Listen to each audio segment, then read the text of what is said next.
Essa reunião de audiência pública foi convocada nos termos do requerimento 649 de 2017, de minha autoria, aprovado por esta comissão, com o tema discutir o consumo e os impactos dos cigarros eletrônicos. Passo a palavra para André Luiz de Oliveira da Silva, especialista em regulação e vigilância sanitária da Gerência Geral de Registro, Fiscalização de Produtos Fumígenos, derivados ou não do tabaco, da Anvisa. Aqui, né? Inicialmente, bom dia a todos, né? Agradecer a presença de todos e agradecer especialmente à deputada pelo convite e pela abertura do tema, que é tão crucial à saúde pública e que, às vezes, não encontra o fórum adequado para ser equilibradamente discutido. Bem, na verdade, o que eu vou contar um pouco aqui é um pouco da história da questão do cigarro eletrônico. E eu acho que cabe, antes de mais nada, um pequeno esclarecimento. Cigarros eletrônicos não são exatamente os mesmos produtos que o representante da Philip Morris trouxe aqui e que acredito que o representante da BAT também não estão trazendo aqui. Então, pode ficar um pouco confuso. A Stella abordou um desses produtos de tabaco aquecido e o Alberto falou do cigarro eletrônico, que lembram, mas não são o mesmo produto. Então, é importante deixar bem clara essa separação, porque, na verdade, a origem da proibição dos cigarros eletrônicos, que foi, acredito que tenha sido o cerne da convocação da deputada, e, inclusive, o desvio de uso desses cigarros eletrônicos para outros fins que não o uso de produtos de tabaco, que eu vou relatar aqui qual foi a base que a gente usou para a proibição desses produtos. Bem, inicialmente, os cigarros eletrônicos, eles são dispositivos que você tem um mecanismo de aquecimento. E os modelos mais antigos, você tinha uma espécie de esponja em que você embebia um extrato de tabaco. Nos mais modernos, você tem um tanque que você enche com um líquido, que é um extrato de tabaco também. A miríade de modelos de cigarros eletrônicos hoje é, basicamente, o que a imaginação humana pode conceber, né? Você tem desde cachimbos eletrônicos, no formato de cachimbo, você tem cigarros eletrônicos com ajuste de voltagem, que isso também tem uma implicação na questão das emissões tóxicas desse produto, que varia bastante, dependendo da voltagem que você aplica. Você tem vários tipos, cores, você inclusive tem modelos enfeitados, enfim, uma série de incorporações tecnológicas nesses produtos. Então, em 2009, quando esse produto chegou no Brasil, ele era vendido como uma alternativa ao tratamento ao tabagismo e era vendido como um produto mais saudável. O termo era justamente esse, era vendido na caixinha. Inclusive, tinha uma caixinha que dizia que era recomendado pela Organização Mundial da Saúde. Eu lembro bem disso, parece que foi ontem, mas já tem até um tempinho. Então, e que esse produto poderia ser usado em ambientes fechados. Então, isso foi um problema à época, quando esse produto chegou no Brasil, porque nenhuma dessas alegações possuíam qualquer base legal, ou técnica, ou científica, para, especialmente, imagina, né, você autorizar o uso de um produto num ambiente fechado, depois de décadas de luta, né, depois que, finalmente, o Congresso aprova, né, o banimento do fumo em recintos fechados, né, e aí você restabelece isso sem qualquer estudo prévio. Então, a base dessa motivação é que, primeiro, que a nicotina é uma substância tóxica. Né? Isso é até interessante o debate com, entre aspas, lados opostos, que eu acho que ninguém discorda, seja da indústria, seja os médicos, que a nicotina é uma substância tóxica e que ela merece um tratamento especial. Você não pode tratá-la como uma substância vulgar, com facilidade de aquisição, porque, inclusive, um dos problemas do cigarro eletrônico é que os cartuchozinhos, da forma que são vendidos, você tem a concentração de nicotina ali daquele cartucho o suficiente para matar uma criança se ela ingerir aquilo ali. Então, como é que você vai controlar isso? Isso também é um ponto para discussão, né, da regulação desses produtos. E aquilo que eu falei, o uso em ambiente fechado, sem nenhuma comprovação, sendo uma alternativa saudável ao cigarro convencional e como uma ferramenta de cessação ao tabagismo. Bem, e aqui são as alegações, né? Muito material é lá de fora, porque aqui no Brasil, depois da proibição, obviamente que a propaganda ela inexiste, ou pelo menos a propaganda explícita, né? Nas redes, na internet a gente encontra ainda alguma coisa, mas nos países em que o cigarro eletrônico foi liberado, você encontra inclusive médicos defendendo o uso, até hoje, desses produtos, alegando que é um produto mais saudável, né? Healthier, não está me deixando mentir o título do vídeo. Ele é vendido como alternativas para o banimento do fumo em ambiente fechado. Até a propaganda não muito educada, né, da senhora fazendo um gesto indevido, né? Querido, proibição de fumo em ambientes fechados, né? Tipo aqui, ó. Então, e fume em qualquer lugar, né? Ou vape, né? Tipo, vaporize em qualquer lugar. Propagandeado também como alternativa ao tratamento. E a legislação nacional não permite que qualquer alegação dessa seja feita sem comprovação. E o que hoje, 8 anos, né, 9 anos depois da proibição, na verdade, essa discussão começou em 2007. Né, as pessoas acham que a Anvisa proíbe algo do dia para a noite, sem escutar todas as partes.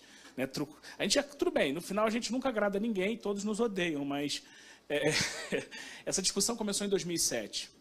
E, à época, os dados já eram insuficientes para você permitir que se vendesse um produto com essas alegações. Mas hoje, revisitando o tema alguns anos depois, o que os dados apontaram em relação aos cigarros eletrônicos? Primeiro que você tem uma liberação de formaldeído bastante significativa. O formaldeído causa câncer, é classificado pela agência, né, de pesquisa em câncer, a IARC, né, que é um órgão ligado à Organização Mundial da Saúde, que faz uma tabelinha, literalmente, que diz, ó, isso aqui causa câncer, isso aqui pode ser que cause câncer. Ótima hora para disparar o alarme, né? Isso aqui causa câncer, isso aqui possivelmente causa câncer, isso aqui causa câncer em animais, enfim. Então, existe uma gradação. E o formaldeído, ele está lá, grupo 1A, ou seja, e em alguns estudos de cigarro eletrônico mostrou que as concentrações eram comparáveis aos cigarros normais e até mesmo mais alto.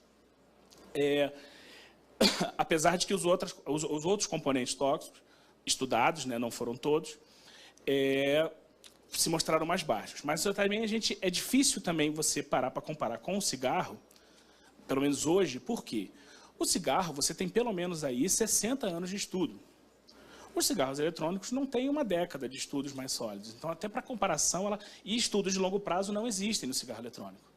No cigarro, a gente tem estudos epidemiológicos que estão há quase um século acompanhando o desenrolar da epidemia tabágica, e hoje o cigarro eletrônico ainda é muito recente para a gente estudar, por exemplo, um efeito de carcinogênese em 5, 10 anos de uso. É muito pouco tempo. O vapor para o fumante passivo também foi identificado como potencialmente danoso, ou seja, a alegação de que o fumo em ambiente fechado desse produto, ele não é inócuo. Enfim, aí, outra coisa também que complica bastante nos cigarros eletrônicos é que hoje, segundo a literatura científica, eu tenho 8.000 sabores de cigarro eletrônico disponíveis no mundo. Então, isso também é uma complicação, não só pela questão da atratividade que esses sabores podem trazer, mas pela questão dos acidentes. Se alguém teve a oportunidade de manipular um cartucho de cigarro eletrônico, por exemplo, sabor menta, uma criança, para achar que aquilo ali é uma bebidinha refrescante ou um líquido doce, alguma coisa, é extremamente fácil dela confundir. E isso tem acontecido nos países que liberaram o uso do cigarro eletrônico, que são esses acidentes, principalmente com as crianças. Muitos casos de intoxicação, os Estados Unidos têm bastante registro dessas intoxicações por ingestão acidental do líquido do cigarro eletrônico. Outro problema dos cigarros eletrônicos é que você tem o risco de explosão desses produtos. Grande parte deles são fabricados em fábricas não muito comprometidas com garantia de qualidade ou critérios de produção. E você tem alguns casos de que esse produto explode. E, pelos relatos da explosão dos produtos, a explosão é bastante significativa. Então, também é mais um risco imposto por esse tipo de produto.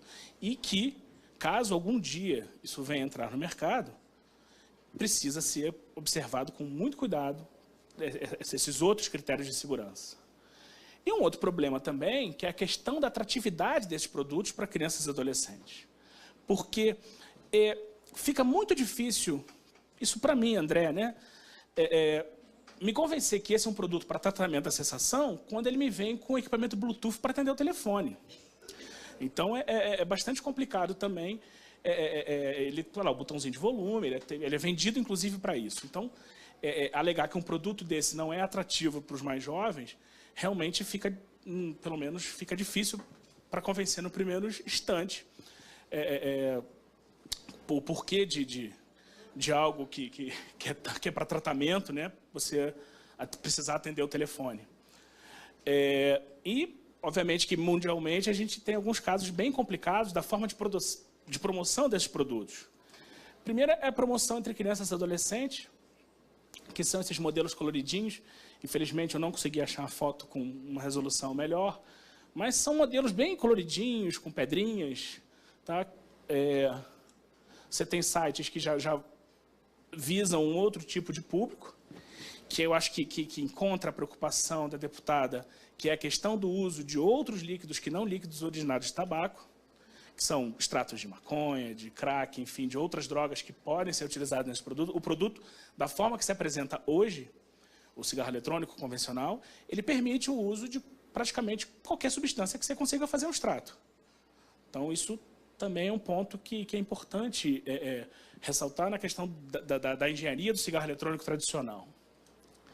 Aqui, aparentemente é um cachorrinho, né? E, na verdade, o detalhe é ali em cima, que são as propagandas de cigarros eletrônicos em aplicativos infantis. Isso também foi relatado na Inglaterra. Isso também é uma outra preocupação, de como é que esses produtos estão sendo vendidos. Né? Então, isso também é uma preocupação muito grande para as autoridades regulatórias e para as autoridades de saúde. Né? Então, fiz uma apresentação breve aqui para não passar o tempo. Acho que vou até cumprir, deputada. Inicialmente, então, em termos positivos da proibição de cigarros eletrônicos no Brasil, primeiro que o uso de cigarros eletrônicos entre crianças e adolescentes, nos países que liberaram o uso, ele é muito maior que o Brasil. Apesar do Brasil ter um indicativo de uso entre jovens e adolescentes, na questão dos cigarros eletrônicos, o uso é bem menor. Existe essa discussão de se você pode usar, como impedir que outras substâncias sejam usadas nesse produto. Hoje, a engenharia dele não permite isso. Outra coisa importante do cigarro eletrônico, que também que choca de frente com a questão do tratamento, é o duplo uso. O que os estudos mostram é que o usuário do cigarro eletrônico, ele também fuma. Ele, na verdade, ou seja, ele complementa uma coisa com outra. O que, para a questão do tratamento, não funciona. Ninguém vai parar de fumar, continuar fumando. Então, isso também aponta que, como alternativa para a ferramenta de sensação, ele tem falhas. A questão da propaganda e dos sabores podem ser uma porta de iniciação, bastante complicada. Encorajar o uso do cigarro eletrônico em qualquer ambiente é literalmente um enfraquecimento das políticas de controle do tabaco, porque você voltar a permitir se fumar no ambiente de um produto que os dados científicos mostraram que ele não é inócuo, também é muito complicado. E, em resumo, nenhuma das alegações que foram feitas lá no início, em 2009, 2007, na verdade, quando começou a discussão, elas foram efetivamente comprovadas. Então, a base da proibição da Anvisa foi essa, foi dentro dessas alegações e desses itens que até hoje não foram reconhecidos ou cumpridos pela comunidade científica. Então, agradeço aqui, consegui cumprir o tempo até com alguma sobra. Muito obrigado a todos.